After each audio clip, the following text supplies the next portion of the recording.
చాలామందికి మనము పూజ చేస్తాం, దీపాలు వెలిగిస్తాం. దీపాలు వెలిగించిన తర్వాత మనం ఆ దీపం కొండ ఎక్కకుండా మనం బయటికి వెళ్ళిపోతాం. ఇది చేయొచ్చా చేయకూడదా? చేస్తే పూజ ఫలిస్తుందా ఫలించదా? ఏంటి పరిస్థితి? మరి ఆ దీపం ఒక గంట సేపు అని వెలుగుద్ది కదండి, ఆ గంట సేపు మేము ఎక్కడ కూర్చోము అంటారు. ఈ ధర్మ సందేహాన్ని మా ఛానల్ వాళ్ళు ఎంతో కష్టపడి పెడితే స్క్రోలింగ్ చేసేస్తారు. జస్ట్ ఒక సెకండ్లో చెప్పవయా ఏంటి సోదేస్తున్నావు అని అన్నట్టు. అంటే మామూలు వినడానికే లేదు, ఓన్లీ సెకండ్స్లోనే కావాలి మనకంతా. మా దేవుడు మాత్రం, దేవుడు పెట్టిన దీపం మాత్రం నువ్వు లాస్ట్ వరకు ఉండవు, దేవుడు మాత్రం నీకు కోట్ల రూపాయలు ఇచ్చారు. ఎట్టి పరిస్థితుల్లో శాస్త్రం ఏం చెప్తుందంటే, ఒక వ్యక్తి దగ్గరికి నువ్వు ఒక పెద్ద మనిషి దగ్గరికి వెళ్ళినప్పుడు ఆయన లేచి నువ్వు వెళ్ళిపో అని చెప్పేదాకా నువ్వు కూర్చోవాలి. ఆయన వాళ్ళు పెద్దవాళ్ళు అనుమతి ఇవ్వాలి. ఒక గురువు దగ్గరికి వెళ్ళినా, ఒక పెద్దవాళ్ళు మీ పెదనాన్నలు తల్లిదండ్రుల దగ్గరికి వెళ్ళినా వాళ్ళకి విసుగొచ్చి ఇంకెళ్ళరా నాయన నువ్వు అని చెప్పేదాకా నువ్వు వాళ్ళ సేవలు చేస్తూ ఉండాలి. కూర్చుని కబుర్లు కాదు, ఫ్రెండ్స్ కాదు. నీకు తండ్రి పెదనాన్నలు అంటే ఫ్రెండ్స్ కాదు, గురువులు అంటే. బాగున్నారా, ఇది హాయ్ అవి కుదరదు.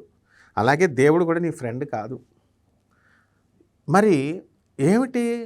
మాతా రామో మత్పితా రామచంద్ర, స్వామి రామో మత్సకా రామచంద్ర, సర్వస్వం మే రామచంద్రో దయాళుర్నాన్యం జానే నైవ జానే న జానే, దక్షిణే లక్ష్మణో యస్య వామే చ జనకాత్మజా పురతో మారుతిర్యస్య తం వందే రఘునందనం. ఇది మనం చదువుతున్నాం. నా తల్లి రాముడు, తండ్రి రాముడు, మత్పితా రామచంద్ర, స్వామి రామో నా బాస్ రాముడు. ఈ భావనతో చేస్తే మనకి శ్రీరామచంద్ర ప్రభు మనకి కనికరిస్తాడు. మనం దీపం పెట్టినప్పుడు మనం తల్లి దగ్గర ఎలా ఉండాలి వినయంగా. తల్లినే బాధేస్తున్నారు. తల్లి తిండి పెట్టి మిమ్మల్ని అందరినీ పెంచి పెద్ద చేసి మీ మరుగుదొడ్లన్నీ తీసి ఇవన్నీ చేస్తే ఆమెనే మనం గౌరవించట్లేదు, తండ్రిని. అలాగే కాబట్టి ఈ యొక్క దీపం పెట్టిన తర్వాత మనం ఏం చేయాలంటే, దీపము కొండెక్కేదాకా దీపారాధన దగ్గరే కూర్చోవాలా, దేవుడి దగ్గరే. ఎట్టి పరిస్థితుల్లో మనకి బిజీ షెడ్యూల్ ఉందని చెప్పి బయటికి వెళ్ళకూడదు, ఆ పూజ ఫలించదు. ఎన్ని పనులన్నా ఉన్నాయండి, లాస్ట్కి ప్రైమ్ మినిస్టర్, చీఫ్ మినిస్టర్ మీకు అపాయింట్మెంట్ ఇచ్చినా సరే మీరు వెళ్ళకూడదు. ఎందుకంటే దేవుడి కంటే ఎక్కువ ఎవ్వరూ కాదు. ఈ విషయం గుర్తుపెట్టుకోండి. మీకు కోరికలు నెరవేరాలన్నా, పూజలు నెరవేరాలన్నా, దీపం పెట్టిన దగ్గర నుంచి దీపం కొండెక్కే దాకా మీరు అక్కడ ఉండాల్సిందే. ఉద్యోగం పోయినా పర్లేదు, కొత్త ఉద్యోగం ఇస్తాడు మీకు దేవుడు. అంత నమ్మకం ఉండాలి, అప్పుడు స్వామి మీకు వరమిస్తాడు.